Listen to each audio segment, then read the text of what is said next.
உன்னை நான் மீட்டெடுத்திருக்கிறேன். நான் உலகத்தான் அல்லாதது போல நீங்கள் உலகத்தான் அல்ல.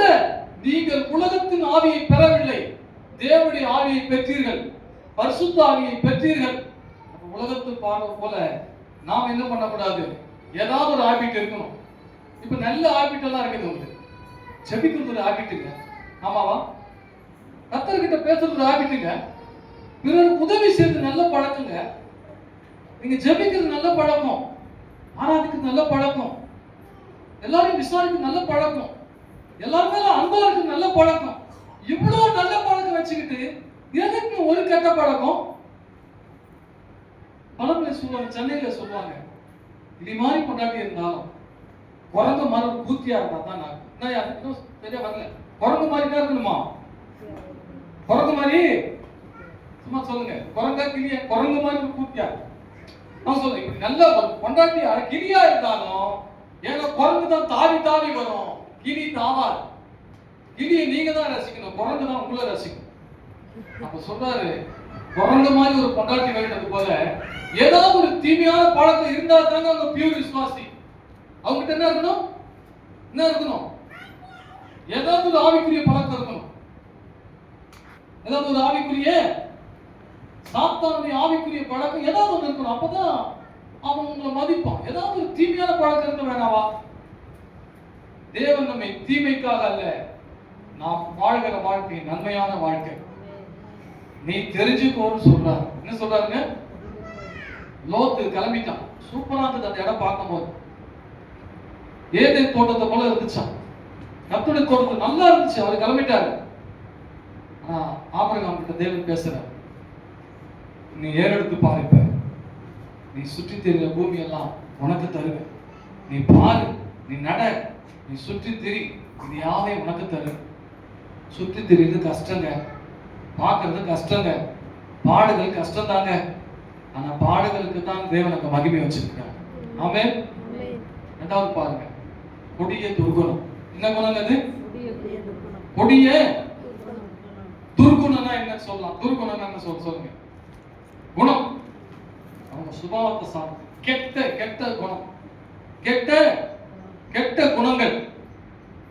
தேவன் அப்படி ஆதாம் படைக்கல. என்னைக்கு அந்த கனியை சாப்பிட்டானோ அந்த மீறுதல் மூலமாக எல்லா சுபாவம் உள்ளக்குள்ள நுழைஞ்சிருச்சு. மனுஷன் வந்து மிருகங்கள் எல்லாம் கொத்துனாதான் விஷம் ஏறும், ஆனா மனுஷன் பேசினாலே விஷம் ஏறிடும். எத்தனை பேர் அனுபவிச்சிருக்கீங்க? ஒரு அம்மா பேசுறாங்க, அவங்க சொன்ன வார்த்தை தாங்கவே முடியல. அப்படி பேசாத மாட்டேன், நெருப்புன்னு சொன்னா நாக்கு சுட்டுடுமான்னு கேட்கறாங்க. அடுத்த வார்த்தை நெருப்புன்னு சொல்லி பார்த்தாங்க, ஏமா நாக்கு சுடுமான்னு கேட்கறாங்க. திருவள்ளுவரே சொல்லிட்டாரு, திருவள்ளுவர் சொல்லிட்டாருங்க, தீயால் சுட்ட புண் ஆறுமே, நாவினால் சுட்டவாடு ஆறவே ஆறாது. மனிதன் முதலாவது எதை வெளிப்படுத்துகிறான்? பிறரை தாக்குவதற்கு எதை வச்சுதான் தெரியுங்களா? இந்த வார்த்தை. தேவனுடைய கிருபையினால் நான் யாருக்கும் நிறைய பேச மாட்டேன். என்ன நீங்க வாட்ச் பண்ணி பாருங்க. ஆண்டோட கேட்ப ஆண்டவர் அதெல்லாம் விதைகள், தேவையில்லாத வார்த்தை நான் பேசக்கூடாது. தேவையான வார்த்தை நீங்க சிரிப்பா சும்மா தான் சொல்லிருப்பீங்க, ஆனா உள்ள அவங்களை காயப்படுத்தி என்ன பண்ணிருக்கீங்க? அப்ப சொன்னேங்க ஒரு மாதிரி, ஐயா நான் விளையாட்டுக்கு சொன்னேன், சொல்லவே கூடாதுங்க. நானு அவங்க மனசு புண்படுற ஒரு வார்த்தையும் சொல்லாதீங்க. நீங்க தொடர்பு கொள்ளுகிற நபர் யாரு? நான் அக்காவை ஒரு முறை சும்மா எது என்ன சொன்னு தெரியல, உடனே மாதிரி ஆயிட்டாங்க. என்னப்பா நான் விளையாட்டுக்கு சொன்னேன், விளையாட்டு கூட அப்படி சொல்லாதட்டாங்க. பயந்துட்டேன் நான். ஓ, மனைவி கிட்ட கூட லிமிட் ஃபாலோ பண்ண என்ன பண்ணாங்க? பண்ணமா இல்லைங்களா? உங்க விளையாட்டா பேசுறப்ப தான் இருக்கும். மனிதன் தன்னுடைய குணத்தை எப்படி காட்டுறான்? வார்த்தை மூலம் காட்டுறான். நமக்கு எவ்வளவு மேன்மை இருந்தாலும், எவ்வளவு மகிமை இருந்தாலும், எதுவா இருந்தாலும், நான் தனி அறையப்பட்டு, நீங்க தனி அறையப்பட்டு கடவுளுக்கு இருக்க கரத்தை உயர்த்தி, ஆண்டவரே என்னை நல்ல நிலையில் நீங்க வச்சிருக்கீங்க சொல்றோம். இது உமால வந்தது, இந்த தயவு ஆண்டவரே, உங்களுடைய இறக்கம் ஆண்டவரே. யாரோட இறக்கம்? உங்களுடைய இறக்கம் ஆண்டவரே. உங்களை தாழ்த்துக்க ஆண்டவர். நான் ஒண்ணும் இல்லை ஆண்டவரே, நான் ஒண்ணுமே இல்லை ஆண்டவரே, எல்லாம் உங்களுடைய கிருபை. நான் ஒண்ணுமே கொண்டு வரல. இந்த உலகத்துக்கு ஒரு சின்ன குழந்தையா வந்தேன். நீங்க இந்த குடும்பத்தை கொடுத்துருக்கீங்க. நான் ஆண்டவருக்கு தேங்க்ஸ் பண்றேங்க. நான் தனியாருக்கு தேங்க்ஸ் பண்ணேன். எனக்கு கொடுத்த மனைவிக்கா நன்றி, பிள்ளைகளுக்கா நன்றி, வீட்டுக்கா நன்றி. சின்ன சின்ன பொருளை பார்த்து கூட தேங்க்ஸ் சொல்லுவாங்க. சின்ன சின்ன பொருள் தான். அண்ணன் சொன்னா பாருங்க, கடுகுன்னு சொல்லுவாரு தெரியுங்களா? சின்ன சின்ன எல்லாத்தையும் பார்ப்பேன். ஆண்டவரே இன்னைக்கு கடுகு டப்பாலாம் ஃபுல்லா இருக்கு, தேங்க்ஸ் ஆண்டவரே. என்ன சொல்லுவாங்க? சின்ன சின்ன விஷயத்துக்கு கூட, ஒரு சின்ன பொருள் யாரா கொடுக்கும்போது கூட நன்றி ஆண்டவரே. ஏன்னா நாம் எதையும் கொண்டு வரவில்லை, அவர் எல்லாவற்றையும் தருகிற தேவனாக. எதுவும் நம்ம கொண்டு வர எல்லாம் பாருங்க, எல்லாம் யாருக்குங்க? நாம் வெளியிடக்கூடிய வார்த்தைகள் தாழ்மையா வரணும். தேவன் நம்முடைய இதயத்தை பார்க்கிறவர். தேவன் நம்முடைய இருதயத்தை பார்க்கிறவர். நம்முடைய எண்ணங்களை ஆராய்ந்து அறிகிறவர். நம்முடைய நோக்கங்களை பார்க்கிறவர். எப்பவுமே நம்ம கூட இருக்கிறவர் அவர். நாம மற்றவங்களை துக்கப்படுத்தணும், ஆண்டவர் துக்கப்படுத்தாம நினைங்க. உங்களை தொடுகிறவன் அவருடைய கண்ணின் மணியே. ஆமா, நீங்க பிறர் உதவி செஞ்சீங்கன்னா மனுஷனுக்கு அல்ல. என்கிட்ட ஒரு முறை ஒருத்தர் ஏமாத்தி கேட்கிறாருங்க, காசு ஏமாத்தி கேட்கிறாரு. நல்லா தெரிஞ்சு, அவர் யாருன்னே தெரியாது எனக்கு. உங்களை கூப்பிட ரோட்ல நின்று இருக்கேன், நல்லா இருக்கியாரு. நான் தான் ஆரம்பம். நான் சொல்லுங்க ஆரம்பம் எப்படி இருக்கீங்க பிரதர் பேசிட்டு ஒண்ணு டிஃபன் சாப்பிடணும், ஒரு 30 ரூபாய் கிடைக்குமா? இருக்குது ஆரம்பம் என்னங்க. அப்புறம் சொன்னேன், அவர் ஏமாத்துறா தெரியும், ஆனா ஒண்ணு வயிற்றுக்கு தானே சாப்பிட போறாரு. இன்னைக்கு ஒருவேளை டிஃபனு என்ன வச்சு அவர் சாப்பிட்டுக்கிட்டோம். நல்லா தெரிஞ்சு ஏமாத்துறாங்கன்னு ஏன் சொல்ல வரேன்னா, நம்மளை யாரை ஏமாத்தினாலும் தேவன் உங்களுக்கு உண்மை உள்ளவர், தேவன் சத்தியம் உள்ளவர், தேவன் சரியாக நடத்தக்கூடியவர். நம்ம சொல்றாரு, நம்ம பண்டிகை எப்படி ஆசாரிக்கும், பண்டிகைனா எப்படி கடவுள்கிட்ட வரணும், பஸ்கா பண்டிகை எப்படி ஆசரிக்கணும் அப்படின்னு சொல்லி கொடுக்குறாரு. பஸ்கா விடுதலையின் பண்டிகையை 50வது நாள் பண்டிகை என்ன பண்ணுவாங்க? பெந்தகோஸ்தே பண்டிகை பண்ணாங்க. அப்புறம் இஸ்ரவேல் மக்கள் பஸ்கா பண்டிகையை வருஷம் நீங்க பண்ணிக்கிட்டே இருங்க, இது நினைவு கூறுதல் சொன்னாங்க. அப்ப ஒரு வசனத்தை சொல்வார் பவுல், 1 கொரிந்தியர் 5ஆம் அதிகாரம் 7, 8. 7ஆம் வசனம் 8ஆம் வசனம். ஆகையால் நீங்கள் புளிப்பில்லாதவளா இருக்கிறபடியே புதிதாய் பிசைந்த மாவா இருக்கும்படிக்கு பழைய புளித்த மாவை புறம்பே கழித்து போடுங்கள். ஏனெனில் நம்முடைய பஸ்காவாகிய கிறிஸ்து நமக்காக பலியிடப்பட்டிருக்கிறாரே. ஆதலால் பழைய புளித்த மாவோடே அல்ல, துர்க்குணம் பொல்லாப்பு என்னும் புளித்த மாவோடே அல்ல, துப்புரவு உண்மை என்னும் புளிப்பில்லாத அப்பத்தோட பண்டிகையை ஆசரிக்க கடவுள். ஆமென். அப்ப என்ன சொல்றாரு? ஆதலால் பழைய புளித்த மாவோட அல்ல, ஒண்ணு துர்குணம் பொல்லாப்பு என்னும் புளித்த மாவோடும் அல்ல. பழைய வாழ்க்கை எனக்கு கடவுளே இல்லாத, அதுவும் கிடையாது. நமக்கு துர்குணமும் பொல்லாப்புன்னு இதுல இருக்குது. ஆங்கிலத்துல ஈவில் ஸ்பிரிட். ஈவில் பொல்லாத என்ன இருப்பாங்க? தீமைக்கும் பொல்லாப்புக்கும் ஈவில் போட்டிருப்பாங்க. ஒரு அந்தகாரமான சூழ்நிலை. அந்த மாவோடு அல்ல, துர்குணம் பொல்லாப்பு என்னும் புளித்த மாவோடும் அல்ல, துப்புரவு உண்மை என்னும் புளிப்பில்லாத அப்பத்தோடு பண்டிகை ஆசரிக்க கடவோம். ஏன் ஆசரிக்கணும் கேட்டீங்கன்னா, 7ஆம் வசனத்துல தான் சொல்றாரு, நம்முடைய பஸ்காவாகிய கிறிஸ்து நமக்காக பலியிடப்பட்டிருக்கிறாரே. நமக்காக பலியிடப்பட்டிருக்கிறாரே. நாம எப்பொழுதுமே சிலுவையில் இருந்துதான் வாழ்வை தேட வேண்டும். எங்க இருந்து வாழ்வை தேடணும்? சிலுவையில். நம்முடைய பழைய மனுஷன் அவரோடு கூட சிலுவையில் அறையப்பட்டது என்று அறிந்திருக்கிறோம். நாம காரணத்துக்காக தான் சிரிக்கணும், ஒரு காரணத்துக்காக தான் பேசணும், ஒரு நல்ல நோக்கத்துக்காக தான் ஒருத்தர்கிட்ட பழகணும். சிலர் பார்த்தீங்கன்னா காரணமே இல்லாம சிரிப்பாங்க, அவங்க மென்டல். நீங்க பாருங்க, மென்டல் தான் தன்னால ரோட்ல சிரிச்சுட்டு போகும். காரணம் இல்லாம சிரிக்க முடியுமா? இப்ப நம்ம வீட்டுக்கு வரேன், முதல் கதவு தரணும், எப்படி இருக்கும்? மென்டல் ஆயிட்டாரா பாஸ்டர்? சிஸ்டர் சோத்துரும், நம்பி சோத்துரும், என்ன பண்ணுங்க, நல்லா கோமாளி ஆயிட்டாரு போகுது. எதுக்குமே ஒரு நோக்கம் இருக்குது, இருக்குதா இல்லைங்களா? அவன் சிரிக்கணும், எதற்காக சிரிக்கணும்? இதுக்கு சிரிக்கலாமா வேணாமா? சிரிப்பு என்பது மருந்துங்க. சிரிப்பு என்பது மருந்து. பிரைம் மினிஸ்டர் ஒரு இது வச்சாங்க ஒரு இடத்துல, ஒரு டெல்லியில எங்கேயோ வச்சாங்க. அது என்னன்னு கேட்டீங்கன்னா, ஓயாம எல்லாரும் சிரிக்கணும். அது ஒரு யோகா மாதிரி. ஓயாம யாருன்னா எதனா சொன்னா சிரிக்கலாம், ஒரு ஜோக்கு சொன்னா சிரிக்கலாம், இல்ல நமக்கு தெரிஞ்ச நண்பரை பார்த்தா சிரிக்கலாம். நம்ம சிரிப்போம். ரொம்ப நாளாச்சுங்க பார்த்தா அழுவீங்களா சிரிப்பீங்களா? ஒருத்தர் 10 வருஷமா பார்க்கல, பலியிடப்பட்டிருக்கிறாரே, கிறிஸ்து நமக்காக பலியிடப்பட்டிருக்கிறாரே. நம்முடைய எல்லா துர்குணத்துக்காக இயேசு நல்ல குணமுள்ளவராய் சிலுவையில் மரித்தார். அவருடைய குணத்துக்கு இங்க இருக்கிற யாருமே ஈக்குவல் ஆக முடியாது. அதை நம்புறீங்களா? இந்த பக்கம் கேட்போம், இயேசுடைய அன்புக்கு யாருன்னா பாத்திரம், யாருன்னா இங்க யாருமே காட்ட முடியுமா? இயேசுவை போல நம்ம ஏற்றுக்கொள்ள முடியுமா? இந்த பக்கம் இயேசுவை போல நேசிக்க முடியுமா? அவர் தான் பெஸ்ட். அவர் தான் லைஃப் ஸ்டைல். அவர் தான் பெஸ்ட். எல்லாத்துலயுமே நேசிக்கிற விஷயத்துல அவர் தான் பெஸ்ட். உதவி செய்கிற விஷயத்துல அவர் தான் பெஸ்ட். எல்லாமே அவர் தான். அவரை போல பெஸ்ட் இனிமேல் உலகத்துல யாருமே வரவே முடியாது.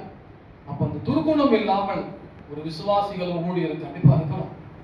3வது படி, அது யாக்கோபு 1ஆம் அதிகாரம் 21ஆம் வசனம். ஆகையால் நீங்கள் எல்லாவித அழுக்கையும் கொடிய துர்க்குணத்தையும் ஒழித்துவிட்டு உங்கள் உள்ளத்தில் ஆத்துமாக்களை ரட்சிக்க வல்லமை நாட்டப்பட்டதாயும் உங்கள் ஆத்துமாக்களை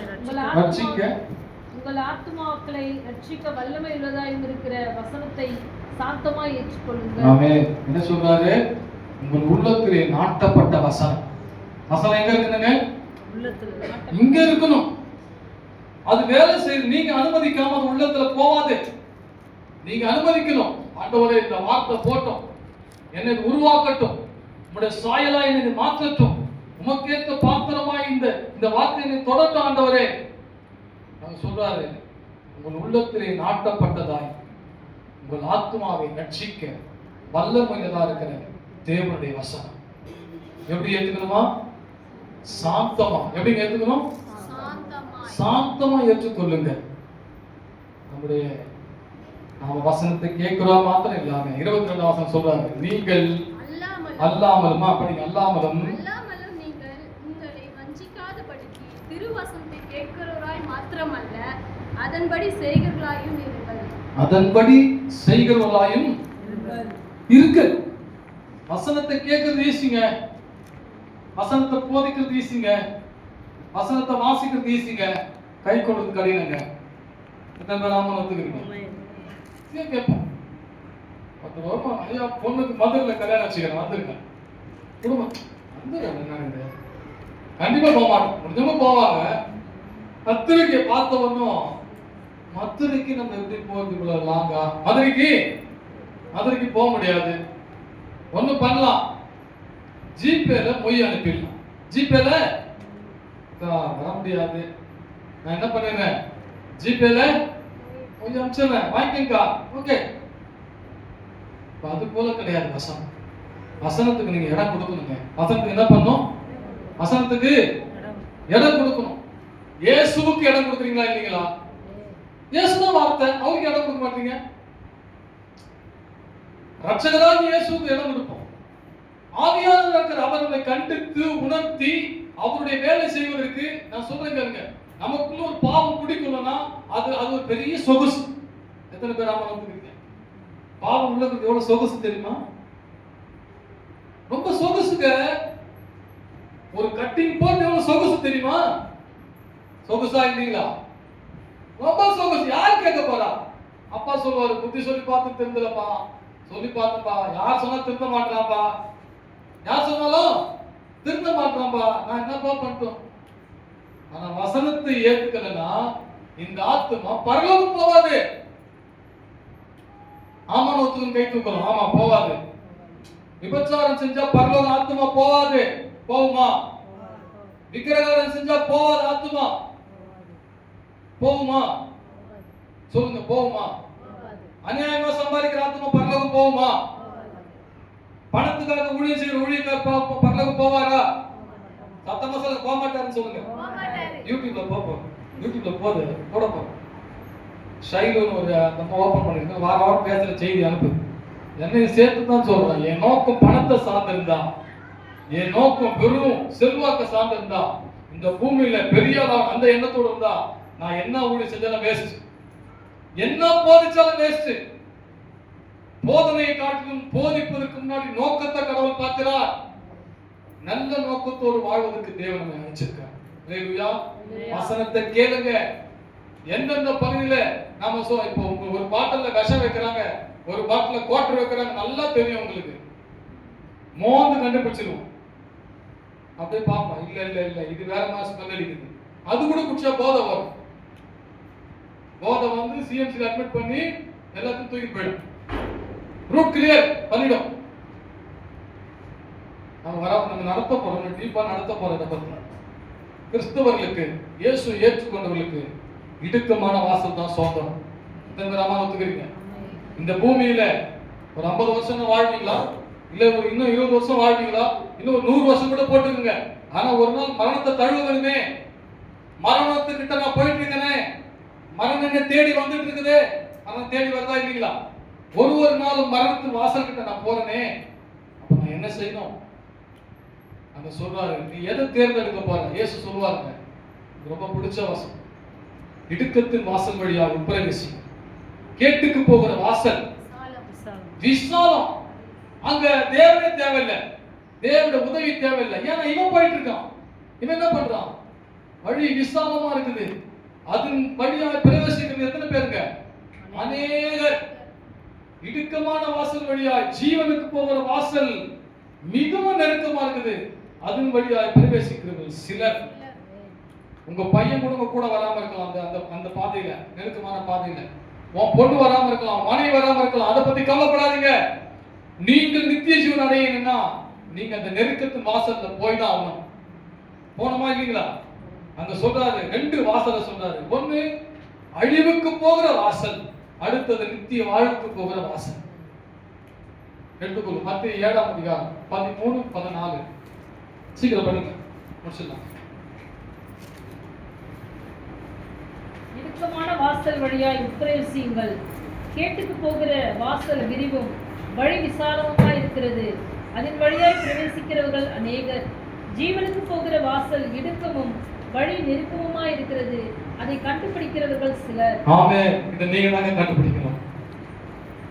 கண்டுபிடிக்கலன்னா விசாலமான வாசல் நாம ஒருத்தரா போயிடுவோம்.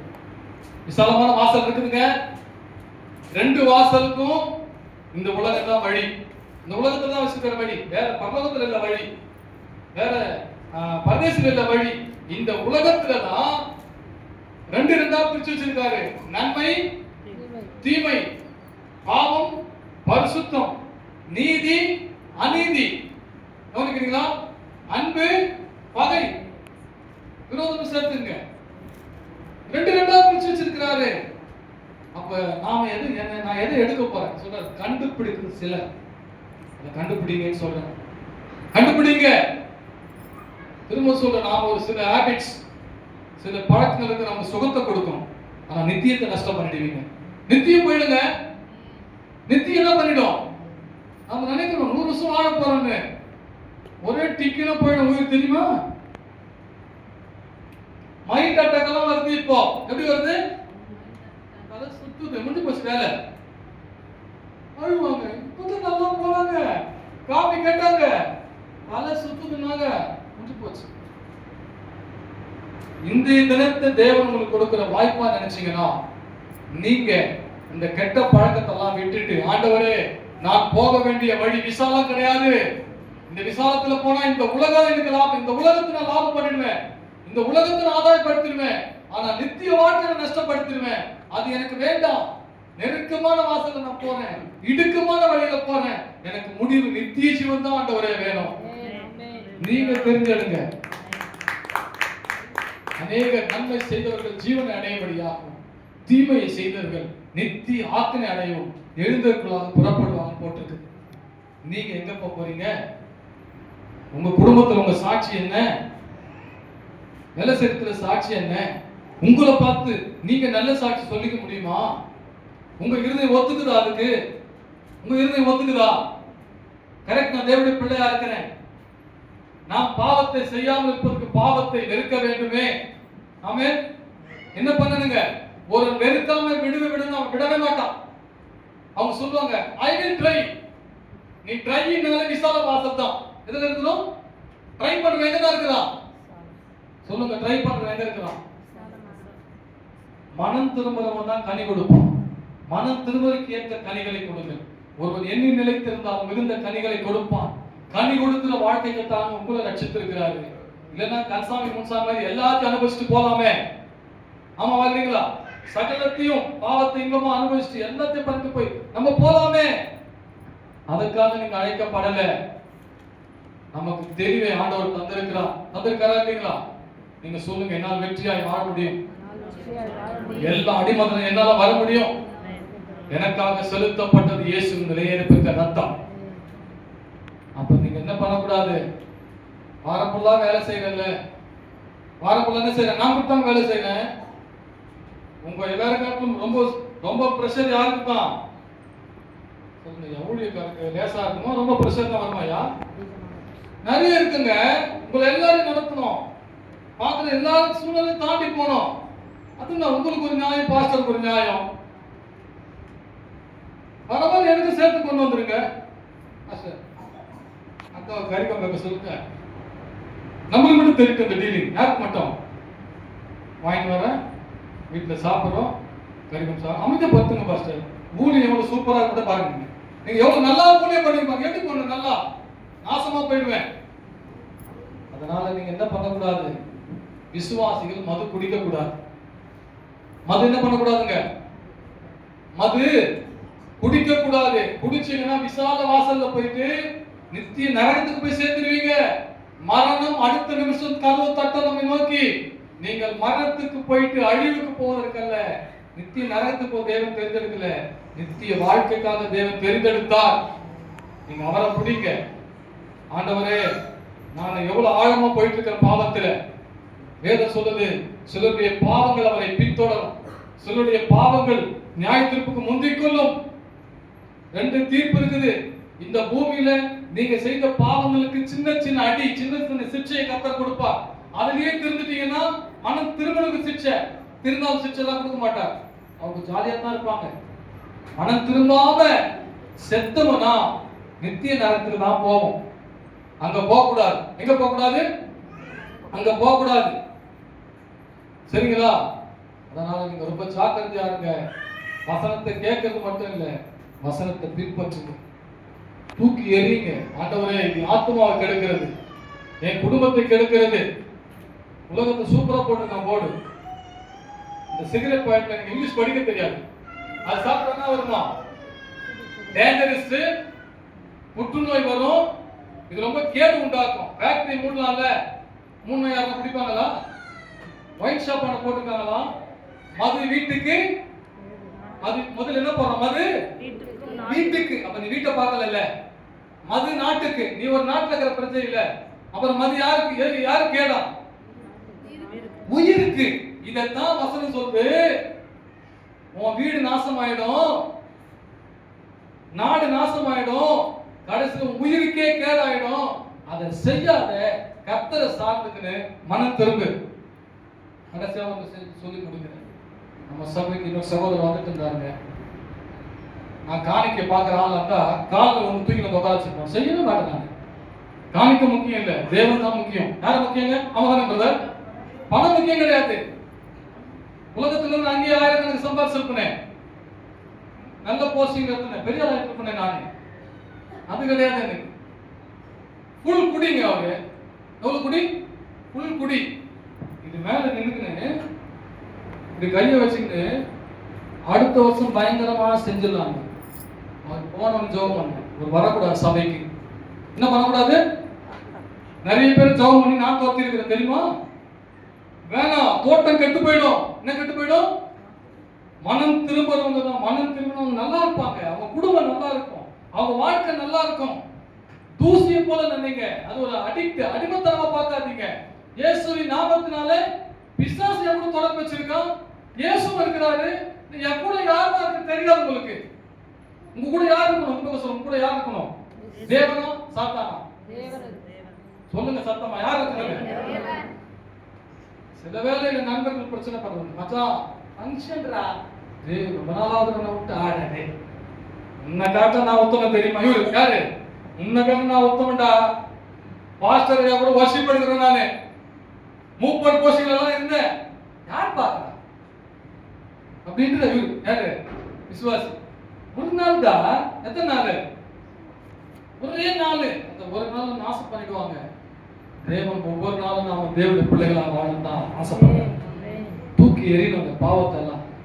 வேதம் சொல்லுது, ஆகையால் மேகம் போன்ற இத்தனை திரளான சாட்சிகள் நம்மை சூழ்ந்து கொண்டிருக்க பாரமான யாவற்றையும் நம்மை சுற்றி நெருங்கி நிற்கிற பாவத்தையும் தள்ளிவிட்டு விசுவாசத்தை துவக்குகிறவரும் முடிக்கிறவருமா இருக்கிற இயேசுவை நோக்கி நமக்கு நியமித்திருக்கிற ஓட்டத்திலே ஓடக்கடவும்.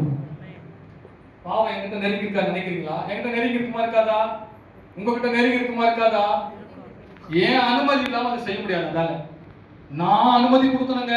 ஆமாவா இல்லைங்களா? யார் அனுமதி கொடுக்கணும்? வாயை நுந்தி ஊத்துனா கூட வாயை நான் திறந்தா தான் பல்ல மணி பாருங்க, பல்ல வச்சவங்க ஊத்துவாங்க.